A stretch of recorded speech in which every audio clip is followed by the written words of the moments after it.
Hi students எல்லாரும் எப்படி இருக்கீங்க? இன்னைக்கு ஒரு சூப்பரான ப்ராப்ளம் பார்க்கலாம். இந்த வீடியோவில் ரொம்ப முக்கியமான 2025 நீட் பேப்பர் பற்றி நம்ம டிஸ்கஸ் பண்ண போகிறோம். இன்னைக்கு கொஸ்டினில் இப்போ தான் நம்ம சேனலுக்கு நீங்கள் ஃபஸ்ட் டைம் வந்துருக்கீங்க, மறக்காம என்ன பண்ணி வச்சுக்கோங்க, சப்ஸ்கிரைப் பண்ணி வச்சுக்கோங்க. ரெகுலர் நம்ம சேனல் வீடியோஸ் வந்துட்டு இருக்கு. Let's go into the video. So இந்த ப்ராப்ளமில் என்ன கொடுத்துருக்கான்னு பார்க்கலாம். Physical quantity P is related to 4 observation ABCD. Okay, as follows அப்படின்னு சொல்லிட்டு அந்த ரிலேஷனும் கொடுத்துருக்கான். P is equal to A⁻3 B² divided by C into root D அப்படின்னு சொல்லி கொடுத்துருக்கான். ஸோ கொடுத்துருக்க எக்ஸ்பிரஷன் வந்து இதுதான், A⁻3 B² divided by C D power root Dன்னு கொடுத்துருக்கான், which is 1/2. வெறும் Cன்னு கொடுத்துருந்தா பவரில் 1ன்னு அர்த்தம். கரெக்டாக? So this is expression given. So அடுத்து என்ன சொல்லியிருக்கான், the percentage errors of the measurement ABCD. Percentage எரர்னா என்னது?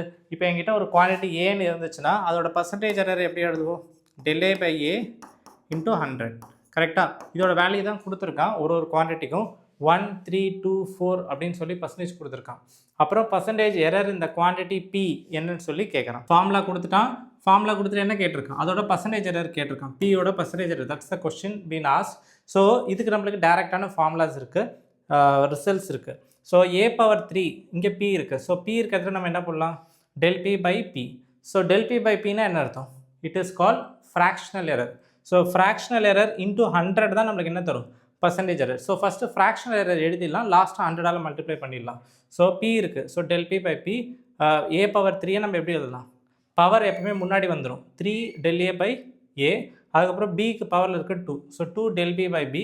அதே மாதிரி Cக்கு பவரில் இருக்கிறது 1 அண்ட் Dக்கு பவரில் இருக்கிறது 1/2. எப்போவுமே எரர்ஸை வந்து ஆட் தான் பண்ணணும். எல்லாத்தையும் ஆட் பண்ணியிருக்கேன்னா இப்போ நான் அடுத்து என்ன பண்ணணும்? இது எல்லாமே ஃப்ராக்ஷனல் எரர். இப்போ நான் அடுத்து வந்து இன்டூ 100 ரெண்டு பக்கமும் என்ன பண்ணுறேன்? ஈக்குவல் டு ரெண்டு பக்கமும் 100ஆல் மல்டிப்ளை பண்ணால் into 100 everywhere I got. So into 100 பண்ணாலே அது என்ன எரராக மாறிடும்? பர்சன்டேஜ் எரராக மாறிடும். ABCD குவான்டிட்டிக்கான பர்சன்டேஜ் எரர்ஸ் கொடுத்துருக்கான். ஸோ இதுக்கான ஆன்சர் என்ன வரும்? 1%. Bக்கான பர்சன்டேஜ் எரர் என்னது? 3%. Cக்கானது it's going to be 2%. And இதுக்கு வந்து 4%. ஸோ எல்லாத்தையும் மல்டிப்ளை பண்ணி ஆட் பண்ணிங்கன்னா finally you'll get an answer like this. 3% plus 6, 2 plus 2. So ஃபைனலாக 13%. நம்மளுக்கு ஆப்ஷன் D தான் என்னது? கரெக்டு. ஸோ கண்டிப்பாக இந்த ப்ராப்ளம் உங்களுக்கு யூஸ்ஃபுல்லாக இருந்திருக்கும்.